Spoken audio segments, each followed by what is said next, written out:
নমস্কার বন্ধুরা, আমরা এখন দীঘার জগন্নাথ ধামে। এই মন্দিরটি 30শে এপ্রিল, এই বছর 30শে এপ্রিল উদ্বোধন করা হয়। সেই দীঘার জগন্নাথ ধামে এখন আমরা রয়েছি। মন্দিরটি জগন্নাথ দেবের উদ্দেশ্যে নির্মাণ করা হয়েছে।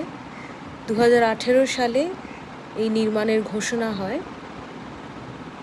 2022 সালে নির্মাণ কার্য শুরু হয় আর 2025 সালের 30শে এপ্রিল মন্দিরটি উদ্বোধন করা হয়। আমরা এখন দীঘার জগন্নাথ ধামে। জয় জগন্নাথ।